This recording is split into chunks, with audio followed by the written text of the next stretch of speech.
Al-kafaratu wal fidyatu. Sekarang kita pembahasannya tentang kafarat dan fidyah. Kafarat secara bahasa itu adalah tebusan. Orang kalau berbuat salah, ditangkap, untuk bisa dilepas lagi dia kan harus menebus denda. Cakupan kafarat adalah lebih luas dibandingkan fidyah.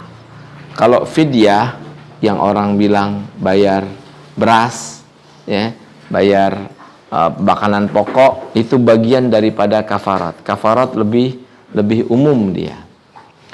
Ya, ini terkait dengan masalah menjelang bulan puasa, terkadang ada orang lupa untuk membayar puasa yang tahun lalu.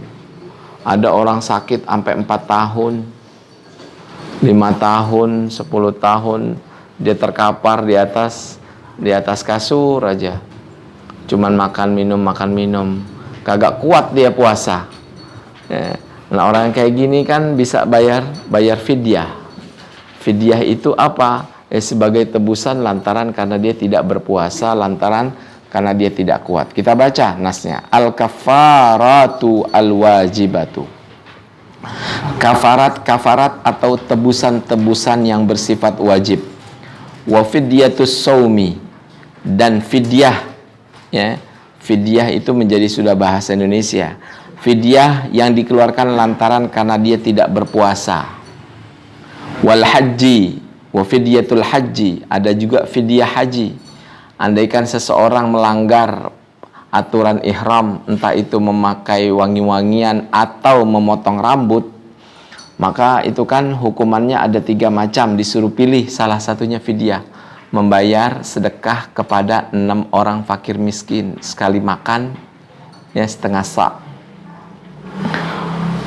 Wa jazaa'us saidi, begitu juga fidyah lantaran karena membalas sebagai balasan barang buruan, hewan buruan. Ini dulu ya, ketika orang berburu hewan yang dimakan dan dia dalam keadaan berihram hendak melaksanakan haji, kan biasanya yang diburu itu nggak ada barang sejenisnya, nggak ada hewan sejenisnya. Seharusnya kalau dia membunuh seekor kambing atau seekor hewan buruan, maka yang harus diganti adalah hewan yang sama. Terkadang ini dulu ya, di tanah Mekah itu banyak hewan-hewan liar yang dulu orang banyak berburu. Ketika dia berburu dalam keadaan ihram, seharusnya dia mengganti dengan hewan yang sama. Tapi kalau tidak sama, maka dia harus membayar yang setimpal dengannya atau membayar fidyah. Langsung ya. Ikhtalafal fuqaha'u fi ta'thiril mauti 'alal kaffarati al-maliyati al-wajibati 'alal insan idza mata qabla adaiha. Berikhtilaf para fuqaha fi ta'thiril mauti, dalam pengaruh mati, ala al-kafarati al-maliyati al-wajibati, atas kafarat harta yang wajib, alal insani, atas manusia, idza mata qabla adaiha, sebelum dia wafat, jika dia mati sebelum menjalaninya. Dia tidak sempat, karena biasanya orang sakit, ya, kalau orang sakit itu kan yang kita perhatikan bagaimana dia supaya cepat sembuh. Ya, kita udah nggak kepikiran. Andaikan dia wajib sholat, apakah orang yang sudah terkapar itu wajib sholat? Kalau emang dia masih sadar, ya silakan dia sholat dengan apa adanya, ditayamumkan. Kan terkadang kagak. Pasien itu kan ya semuanya serba kotoran, di pampersnya, di ini segala macam. Akhirnya kenapa? Kalau orang sudah tidak berakal seperti itu, apalagi orang yang dalam keadaan stroke, hakikatnya kan sudah tidak wajib lagi dia untuk sholat, karena dia sudah bukan mukallaf. Orang yang terkapar begitu, tinggal antara mati dan hidup, koma begitu. Ya, pikirannya juga kalau kita ngobrol udah nggak nyambung. Nah, orang kayak gini kan sholatnya udah tidak wajib. Sama kayak anak kecil, sama kayak orang gila, karena sudah terganggu. Ya. Lain kalau memang dia kemudian setelah itu sadar, maka dia wajib mengqadha. Ya. Nah, terkait dengan orang yang sudah terkapar begitu, lantas bertahun-tahun dia di atas di atas kasur. Maka siogianya soal ahli warisnya itu dia tahu ini udah nggak bisa berpuasa, maka dia membayar fidyah. Nah, terkait dengan jikalau si pasien ini keburu wafat duluan dan ahli waris biasanya nggak kepikiran itu bayar fidyah, bayar apa, karena kenapa? Berharap si pasien sembuh. Kalau sembuh kan dia bisa mengqadha puasanya. Karena ternyata kematian, sakitnya itu menuju dia kematian, baru di situ setelah wafat ahli warisnya berpikir, apakah orang yang seharusnya dia membayar fidyah ketika dia tidak mampu melaksanakan puasa, kita beralih kepada puasa. Kalau sholat udah nggak bisa, ya. Kalau sholat sudah gugur lantaran. Sekarang bagaimana puasa? Nah, puasa ini apakah setelah dia wafat bisa dibayarkan fidyahnya, atau segala kewajiban yang Allah canangkan kepada orang yang mukallaf setelah dia wafat tidak ada lagi bayar fidyah? Disinilah para fuqaha kemudian berbeda pendapat. Haruskah orang yang sudah wafat itu membayar fidyah lantaran dia pernah meninggalkan puasa, atau kewajiban segala macam syariat itu menjadi terputus lantaran dia wafat? Di sini para fuqaha berbeda pendapat, ya. Jika dia wafat sebelum menunaikan fidyahnya. Ingat, ya, kalau fidyah itu seharusnya dibayarkan ketika kita tahu betul kita punya orang tua yang sudah sepuh, sudah tua renta, yang nggak kuat kalau dia puasa. Seharusnya kan dibayarkan fidyah itu ketika dia masih hidup, walaupun di atas kasur, ya, walaupun di atas kasur, itu waktunya. Kafaratil yamini, seperti kafarat tebusan orang bersumpah. Ingat, orang yang suka bersumpah atas nama Tuhannya, ketika dia melanggar sumpahnya itu ada kafaratnya, ada tebusannya yang harus dia bayar, dan itu terhitung hutang. Kalau dia wafat, dia tidak memberitahukan ahli warisnya untuk membayar hutang lantaran dia pernah berjanji kemudian tidak dia taati. Wa kafaratil qatlil khata', begitu juga kafarat karena pembunuhan yang dilakukan secara tidak sengaja. Ini kafaratnya adalah membedakan budak ataupun berpuasa. Kita belajar dalam kitab jinayat, sesungguhnya orang yang membunuh orang secara tidak sengaja yang disebut sebagai al-qatlul khata' wajib baginya membayar diat, dan diat tidak dilaksanakan padanya hukum qisas. Ya. Nah, di samping diat ini, ya, di samping diat ada yang namanya kafarat. Ya. Ada yang namanya kafarat, kalian bisa baca nanti, ya. Tidaklah seorang mukmin membunuh saudaranya kecuali dalam keadaan ketidaksengajaan.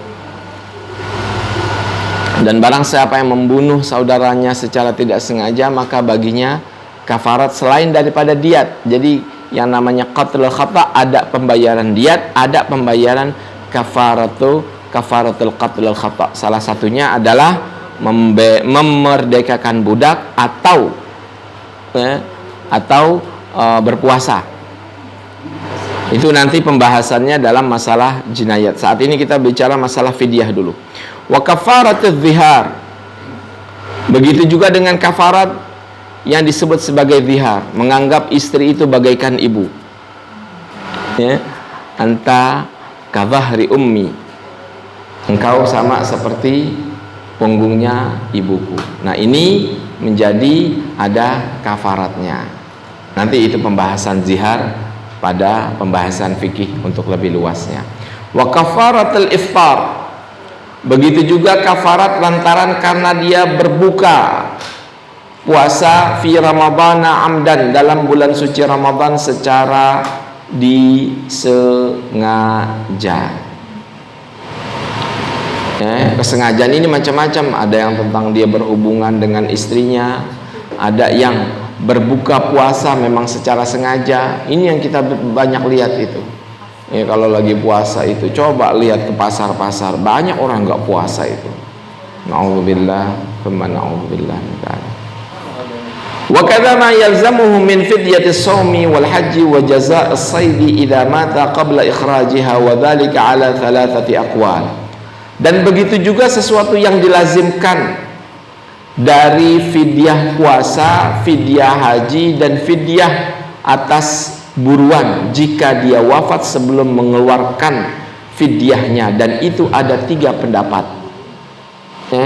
Jadi terkait masalah kafarat yang harus dibayar jika dia wafat duluan sebelum membayar kafarat itu. Pendapat yang pertama, al-awwal lisyafi'iyyati wal hanabilati. Menurut pendapat Syafi'i dan pendapat Hambali dan para pengikut keduanya, wa huwa anna, yaitu sesungguhnya annal kafarati wa nahwaha minal wajibati al maliyati, sesungguhnya kafarat dan yang sejenisnya adalah dari kewajiban-kewajiban yang harus ditunaikan yang bersifat harta. Contohnya apa? Kafid yatis siyami. Nah, ini kita menungki kepada fidyah masalah puasa ini, ya, terutama biasanya fidyah ini kepada orang yang sudah pernah meninggalkan puasa, kemudian dia tidak membayar, tidak membayar fidyahnya, udah keburu mati duluan.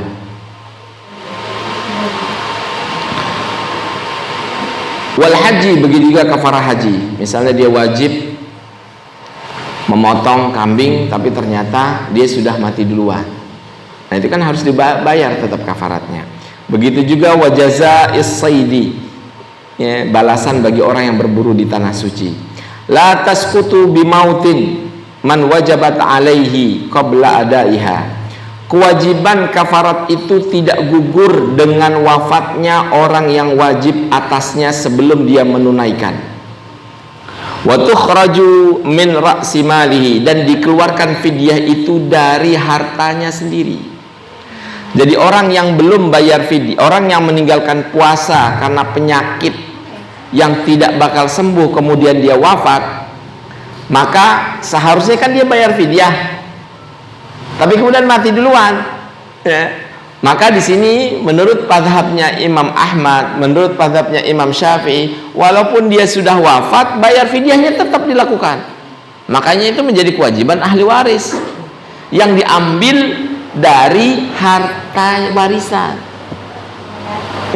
Jadi dari harta orang yang wafat disisihkan untuk bisa bayar fidyah. Fidyahnya berapa sih? Takarannya macam-macam. Yang saya ambil tengah-tengahnya adalah 600 gram. Kalau dia ninggalin puasa satu hari bayarnya 600 gram beras, ya. Kalau ente mau puasanya hasilnya lebih bagus lagi, udah lempengin 1 liter 1 kilo enggak? Ya. Karena namanya fidyah itu semakin banyak semakin bagus pahalanya. Makanya tidak, sebab ada yang mengatakan fidyah itu 800 gram, ada yang mengatakan 900 gram. Udah lempengin aja 1 liter atau 1 kilo lah. Ini beras juga kan nggak begitu enak. Nah per hari itu bayarnya segitu, 600 gram sampai 1 kilo, itu terserah sunnah. Berarti kalau 30 hari, nah 30 kilo atau 30 liter, 1 karung. Gampang apa mudah? Mudah. Coba, ya. Hukum Islam selagi dia kuat maka dia wajib mengqadha. Kapanpun dia sembuh wajib mengqadha. Tapi kalau sudah lemah lunglai, ya sudah, nggak wajib lagi sudah. Ya. Bahkan menjadi hukumannya menjadi hukuman ringan, bukan hukuman berat. Ya. Itu ciri khas syariat. Semakin lama semakin mudah. Jadi tidak jatuh atau tidak gugur fidyah itu ketika dia sudah wafat. Ausa biha aw lam yusi. Si mayit berwasiat atau dia tidak berwasiat. Ya. Makanya di sini dikatakan dia mau wasiat kek untuk ahli warisnya supaya bayar fidyah atau tidak memberikan wasiat, pokoknya tetap harus dibayar karena itu terhitung hutang. Ya, untuk memudahkan dia dari azab akhirat, maka sedianya ditutup dengan cara membayar fidyah kalau dia nggak kuat puasa lantaran tidak sembuh. Kadzalika nassas Syafi'iyatu, begitu juga mazhab Imam Syafi'i memberikan statement ala anna man wajabat alaihi fidyatus shaumi wa huwa musir. Sesungguhnya orang yang wajib atasnya membayar fidyah karena tidak berpuasa dan dia dalam keadaan kaya, famata qabla adaiha, kemudian maka dia mati sebelum menunaikan fidyahnya, fa innaha takhruju min tirkatihi, maka sesungguhnya fidyahnya itu keluar dari harta warisannya. Jadi diambil dari harta peninggalannya, bukan dari harta anak-anaknya. Tapi jika anak-anaknya mau mengeluarkan fidyah atas nama orang tuanya, itu tidak mengapa. Yang penting diniatkan. Dan seharusnya memang kalau memang ada sisa hartanya, dibayar dari hartanya. Wa annal mutamatti'. Nah, ini masalah haji ini, ada juga kafaratnya. Sesungguhnya orang yang berhaji secara tamattu, haji tamattu itu adalah haji yang umrah dulu baru haji. Jadi dia datang ke Mekah, umrah dulu, setelah itu baru haji. Itu tamattu namanya. Idza mata fi athna'il haji, jika seorang haji wafat di tengah-tengah ibadah haji, au ba'dal faraghi minhu, atau setelah selesai dari ibadah haji, wa huwa wajidun lil hadi, dan dia sudah menemui hewan korban untuk dipotong, karena dia haji tamattu kan harus bayar kurban, ya.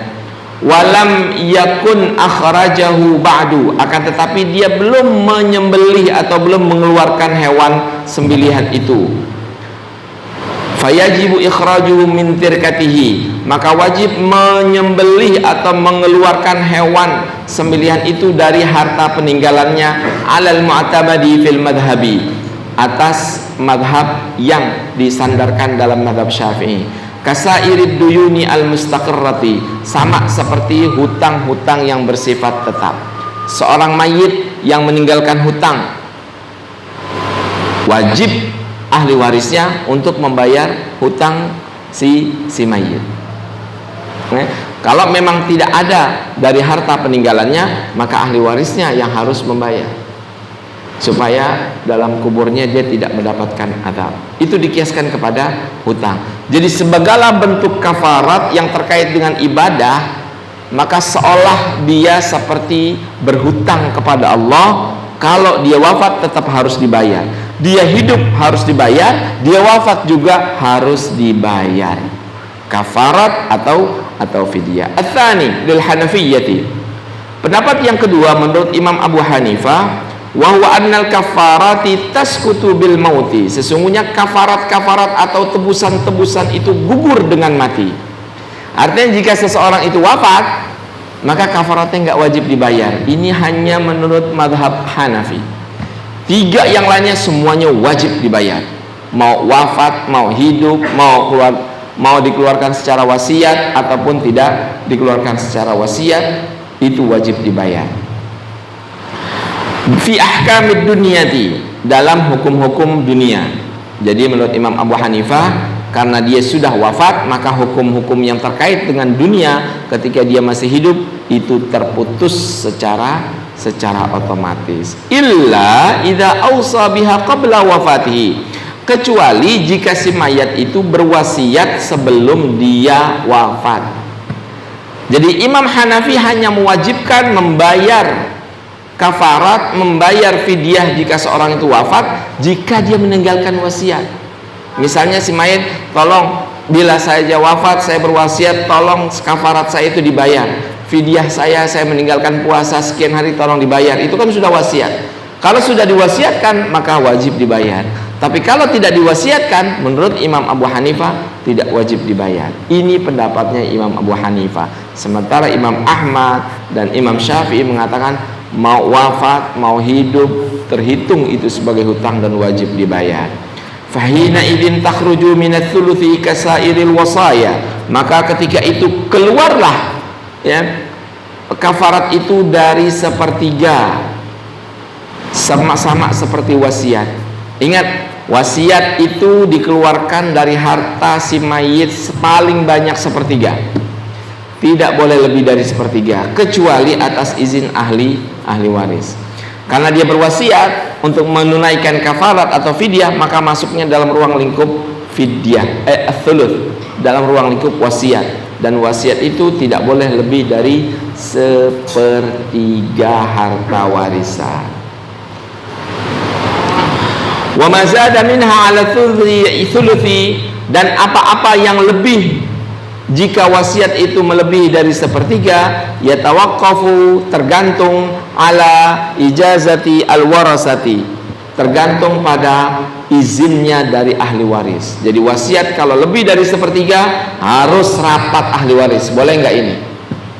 Ya. Karena nggak boleh melebihi dari sepertiga harta warisan untuk yang diberikan kepadanya wasiat. Fa in ajazuhu nafadha, jika ahli waris itu membolehkannya, maka wasiatnya dilaksanakan. Wa in radduhu, jika ahli waris menolaknya, batalah, maka batallah wasiat itu. Wa kadzal hukmu bin nisbati li fidyatis shaumi wal haji wa jazaa'is saidi. Begitu juga hukumnya terkait dengan fidyah puasa, fidyah haji, atau fidyah hewan buruan. Ya. Jadi ada dua pendapat yang sudah kita pelajari. Hanafi Ahmad mengatakan wajib dibayar walaupun sudah wafat. Imam Hanafi, kalau dia sudah wafat maka tidak wajib bayar fidyah atau kafarat, kecuali jika si mayit meninggalkan wasiat untuk bayar kafarat atau bayar fidyah. Ats-tsalitsu, pendapat yang ketiga, lil malikiyati, dan ini pendapatnya punya Imam Malik, wahwa, yaitu annas syakhsa, sesungguhnya seseorang, idza ashhada fi sihhatihi 'alal kafarati alwajiba 'alaihi annaha bidhimmatihi, jika si mayit mensaksikan dalam kesehatannya atas kafarat-kafarat yang wajib dibayar olehnya, bahwasanya itu menjadi hutangnya, wa annahu lam yufarrat fi adaiha, dan dia sama sekali tidak lalai dalam penunaikannya. Jadi dia sudah mensaksikan orang, saksikan, wahai fulan, tolong engkau jadi saksi bahwasanya aku punya hutang kafarat, bayar ini, gitu ya. Dan dia tidak sama sekali ceroboh. Kenapa tidak ceroboh? Karena dia nyari orang, sini kamu, saya bersaksi, engkau jadi saksi ya, bahwasanya saya harus bayar kafarat atau fidyah sekian. Dan dia tidak ada kelalaian di situ. Fa innaha bimautihi takhruju min ra'si malihi, maka sesungguhnya jika dia telah wafat, dikeluarkanlah kafarat atau fidyah itu dari hartanya sendiri. Sawaun awsa biha aw lam yusi, sama saja dia berwasiat atau tidak berwasiat. Jadi Imam Malik tidak mensyaratkan wasiat atau tidak, selagi ada orang yang menjadi saksi bahwasanya dia punya hutang kafarat atau fidyah, itu ya, maka tetap wajib dilaksanakan walaupun dia sudah wafat. Jangan like and comment and subscribe. Jadi nanti